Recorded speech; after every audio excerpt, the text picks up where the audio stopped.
Hello, Nerd Universe, and welcome to the 7th episode of Insert Nerd Topic Here.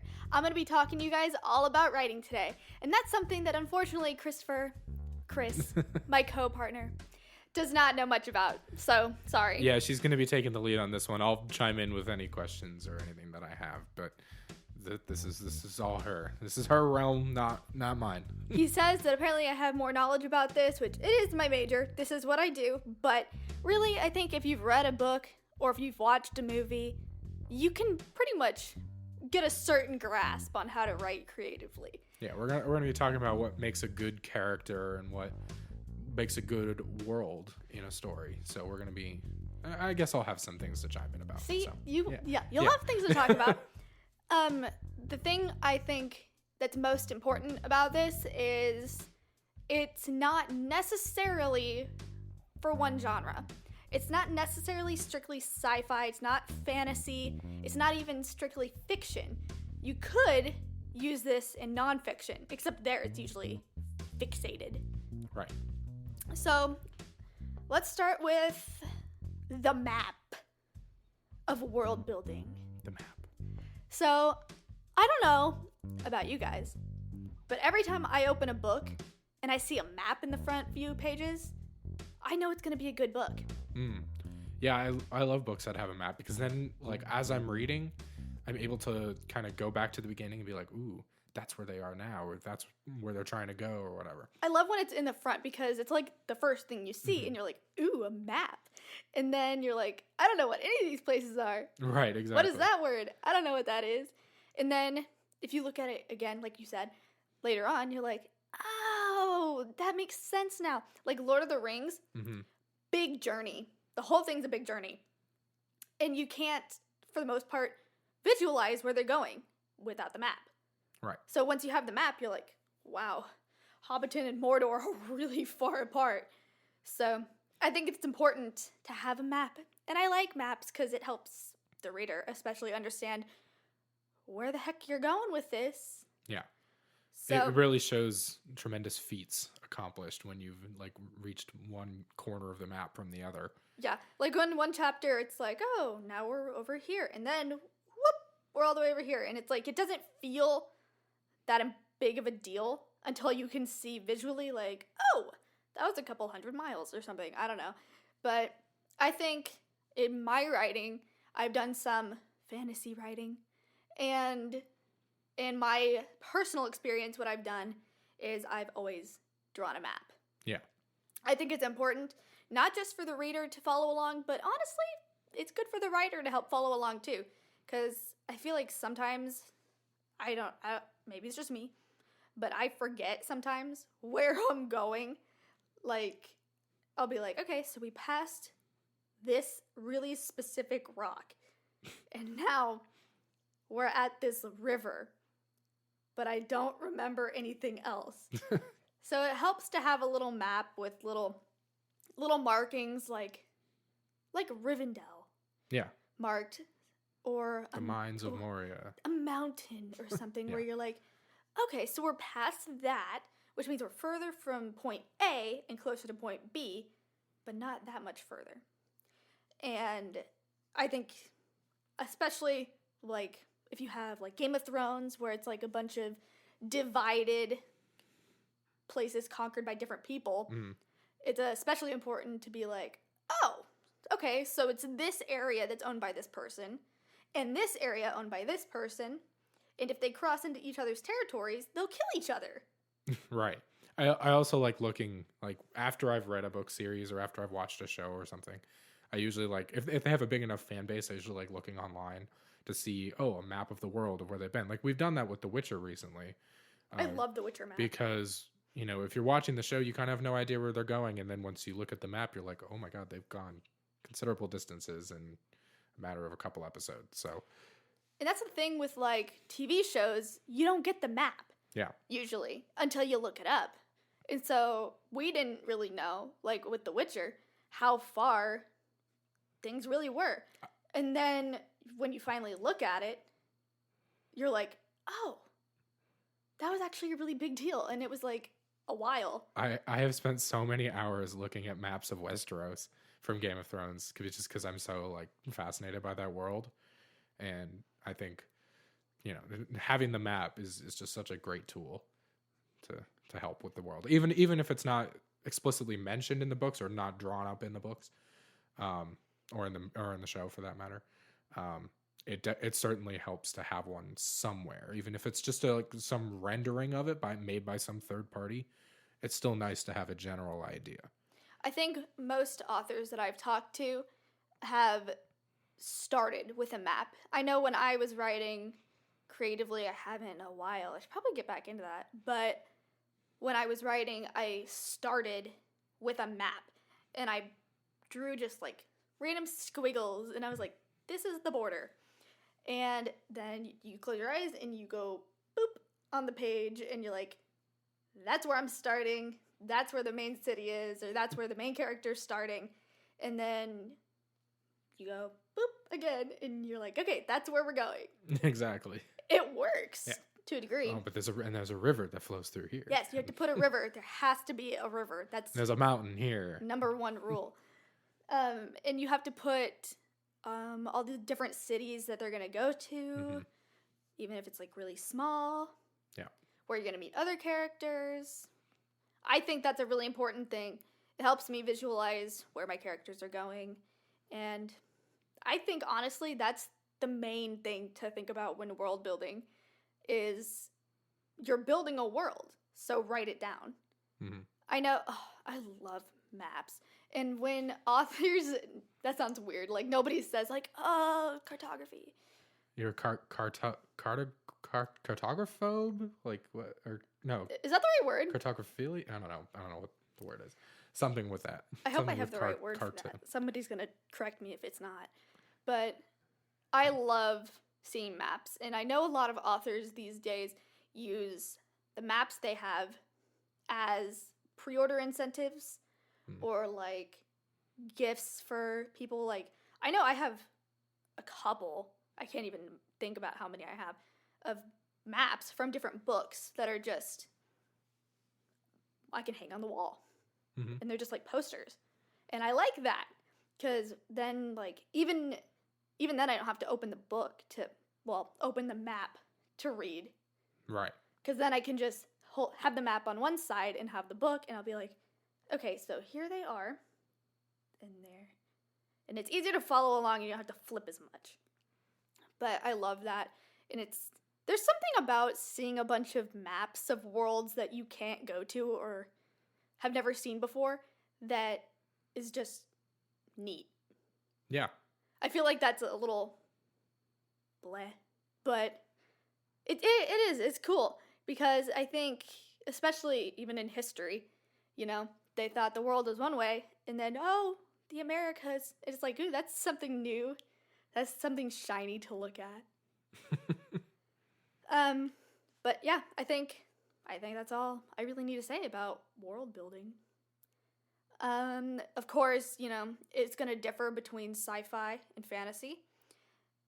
Usually sci-fi is in the future of Earth or on a different planet. So in that case, you have to change, like, you know, how much oxygen's in the air. Like in The Magicians, there's opium in the air in Fillory. And it's just, there's something. There's always something. Or, like, magical creatures or just, like, weird creatures. And you have to decide where they're going to go. Is there one sun? Is there two? Are there more? Can you see other planets? There's always something that you have to keep up with. Are the trees purple? Like, are they, you know, they might fuchsia. They might be fuchsia. They could be anything you want them to be. Right. I try to have my world somewhat, dare I say, realistic. Right. In fiction. Despite being, you know, fantasy or sci-fi, it's still in the realm of feasible. I just don't want people to be reading what I'm writing and then be like, what? Right. It's purple trees? Why? You have to have a reason to make things really weird. Obviously, if it's a different planet, you can have however many suns you want because there's no law about it. I don't know how realistic it is to have two suns, planet-wise, but I'm sure I'm sure somebody does. Star Wars has it. Yeah? Mm-hmm. Yeah, that's like the whole thing with Luke Skywalker's birth is like he was born during the two suns, and like the first time he stepped foot on Tatooine was with the two suns. Well, there you go. And he died with the two suns, actually. It was pretty ironic. So That's dark. it was pretty dark. It's realistic. I like it. Sort of. I don't know. Which gets me to characters. Again, this does not have to be specifically fiction, but the way I do it kind of should be. Because I've always been really good with coming up with random names. And whenever I have a friend that's writing something for anything, they usually come up to me and are like, hey, can you give me some random names? And I'm like, okay, well, tell me what their personality is. And they just don't have an answer. Or I'll be like, what do they look like? They don't have an answer. You need to start with how they look and how they act before you give them a name. For the most part. Sometimes you can do it the other way around, but for the most part, you should start with who they are as a person. So I know what I always do is when I'm making a character, I decide what their role in the story is. And once I know what their role is, I can better figure out their past and how they've interacted with people. Like, were they abused as a child, or were they like spoiled their whole life? Is that a he or a she? Or an alien of some kind of other agender, I don't know, just something. And then you start with that, and you can just go from there and be like, okay, this was their past. Did they grow up with their mother or without? With their father or without? Did they have a stepdad? It just, everything, every little detail matters. Mm-hmm. And even if the reader doesn't know about it, you should, to a degree. Obviously, you don't have to spell out every minute of their childhood, but you should know things like impactful moments in their life. Yeah. So Trauma. Trauma. If they have any. There you go. That's good. We like trauma, don't we? No. And I think it's important to keep in mind that this is a character, not an, dare I say, not an extension of you or somebody you know. I know a lot of authors like to write people they know into books, Mm-hmm. but personally, I like to keep mine separate. And I think you should, sort of. So I think the first step to when you have a character's personality developing, here's what I do. I take a personality test in the mindset of my character. Use the Myers-Briggs test. You can use Myers-Briggs, you can use the Enneagram, heck, you could use the sorting hat if you think that's going to help you. Like, What's your house, by the way? I'm a Slytherin. Same. Did we talk about that one time? I don't know if we mentioned that on the podcast prior, but we've mentioned it in real life prior. Yes. It's important. But, like, and I don't use my personality as a point. So I have to remind myself I'm answering these questions as my character. So I'm an INTJ, but I've done some characters that are ENFPs. Mm-hmm. And that's super different from INTJ. And then you just have to be like, okay, how would this personality type fix this problem? Or how would they react to this problem? Because, you know, like, especially for, like, Harry Potter houses, Slytherin is going to do something different than Gryffindor, and Hufflepuff will do something different than Ravenclaw. It's just how it is. And it helps you differentiate between your characters, and it helps them from all looking the same. Not that all Gryffindors are the same, not that all Slytherins are the same. It just helps build a boundary between your different types of people. So once I have a personality, I am not gonna lie, I go on random name generators and I find one that has a bunch of different descriptors that I can pick. So like there's this one I have, I don't remember what it's called, but I could find it if I needed to. And it's just like I could check like Irish culture or like I want a biblical name, or I want an Elvish sounding name, or a Danish sounding name.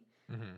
And then I can hit gender, if it's applicable, and just hit shuffle.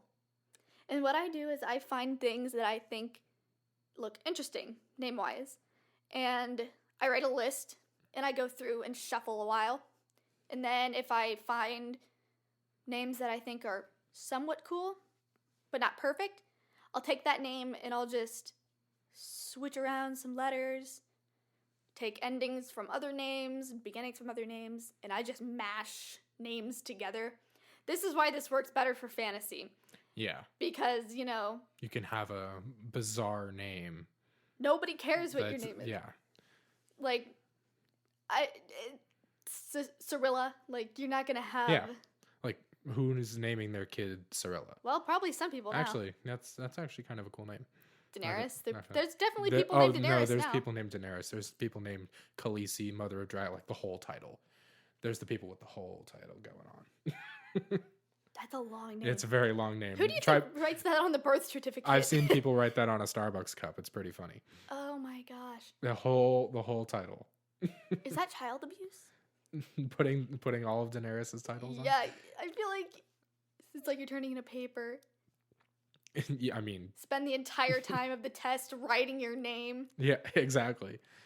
Yeah, so try and keep your name... I don't want to say keep it short, because if it's supposed to be long, just don't make them all Well, long. I mean, with a character like Daenerys, though, That's a title. she starts as just Daenerys Targaryen. Yeah. And then she becomes Daenerys Stormborn, and then she just gradually adds all these titles as she conquers people and, you know, or marries people or whatever. So she gradually just gets all these titles. By the end, nobody has time to say that. By the end, people are dying as she's saying that. So it's like, you know. Who's got time for that? Who's got time? Or like, Dumbledore has a really long name. Albus Percival Wulfric Brian Dumbledore. But it's fitting. But it's wizardly. It's very like, you know. I like it. It's very headmaster wizardly thing. But the thing is nice. you're not gonna make Harry's name No, 5 because words long. No. Because it's too much after that. You have to have boundaries. And I think that's an important thing. I think, okay, this is something that I know is probably not that realistic because I'm sure... Well, let me just ask. Have you met another Christopher in your life? I've met a lot, yes. Yes. That's my point. In books, you're not going to do that. You would never meet another Chris because that would confuse the reader. Chris and Chris are talking. Which Chris is the other Chris? Exactly, yeah. You can't have two of the same names unless you call them by a different name. Like if you have two Matthews, for example, and you call one by their last name, and that's just their name throughout the rest of the book. Yeah. But you know from context that it's a Matthew. But you don't directly call him Matthew, for example. But I know a lot of authors even try to keep, like, first letters different. Like, they won't have, like, a Jen and a Julia because it's, like, that gets jumbled easily, too.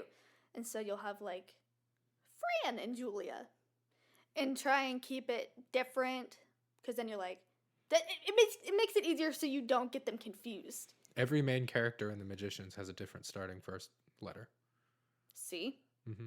That's how they do it. Yeah. It's how you keep everything in line. Yeah, it works. I heard that's also why they changed Margot's name from Janet. Because it's too similar. You would have had Janet and Julia. Yeah. Yeah. It's really similar, and they think people would get confused by it. That makes complete sense. And yeah. I have to agree to it, you know, for the most part.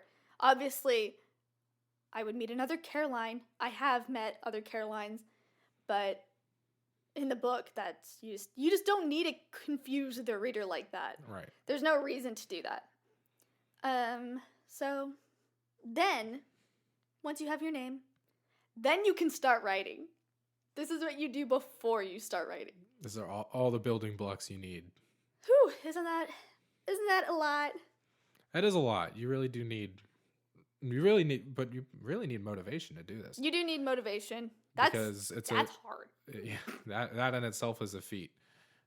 Because I know you've had motivation to write before, and you also have lacked motivation to write before at times, and it can be a real challenge to try to push yourself to write as much. And I even experienced this. I obviously don't write stories or anything, but I even experienced this writing papers. Writing papers is a sort of different because beast. it's just awful. Writing papers just sucks, no matter who you are, unless you're someone who loves papers, in which case, apologies. I'm sorry. But yeah, just finding the motivation to write anything can be a real challenge. Obviously, papers are hard because they require a lot of like research, or you have to think of an opinion. Creative writing takes a lot of research too sometimes. Yeah. Like if you do even true crime, like, oh my gosh, blood spatter analysis, bone structure, just all of it. But when you're creative writing, you're more pulling stuff, you're more doing research in your own head. You're trying to find things that are in your head somewhere that you've had them ideas forever and you've wanted to spill them on paper, or you're digging deep and trying to find something that you once had that you now can incorporate into your story in some way. I think my recommendation for that is just jot everything down. Mm-hmm. Every little thing. Just have a big notebook. Yeah, and just start listing things that come to your mind. I have asked many authors over the years what their one piece of advice is to aspiring writers. And they all say, almost every single one of them says write every day. Doesn't matter how much, just write something. And it doesn't matter what. Yeah. Just write something. You might delete it the next day, but write something. Get the juices flowing. And it's always going to be better in the end. Because you can, as my friend Taylor used to say, you can fix something that's awful. You can't fix something that's not written. True. So, yeah, you can always change it, guys. You just have to start by writing it. Start on page 1 and just go until you run out of ideas, and then you can do whatever you want with it. I think that's all I have to cover for today, though. I'll come back with another about different things. Maybe I'll come back about true crime stuff. I don't know yet. Yeah. But until then, next week we're going to talk about tech. Yeah, so we're going to be talking about kind of the future of the next generation of gaming consoles. So we're going to be talking about the new Xbox and PlayStation, and a little bit on what is to be expected after that, such as virtual reality and things like that. I'm excited. So it's going to be a lot of fun. I'm really dumb when it comes to this stuff, so this might be interesting. Yeah, we're going to switch roles a little bit, so I'll be the one doing most of the talking. Should be pretty good. All right, well, thanks everyone. Yeah, stay tuned next week.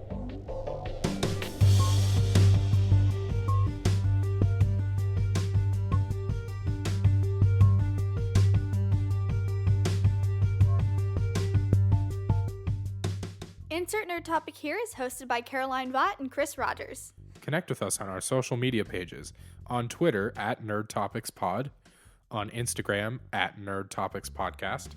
On Facebook, Insert Nerd Topic Here Podcast or @Nerd Topic Podcast. Or subscribe on YouTube, Insert Nerd Topic Here. Reach out to us via email at insertnerdtopics@gmail.com. New episodes release every Saturday at noon Central Time. Thanks for listening.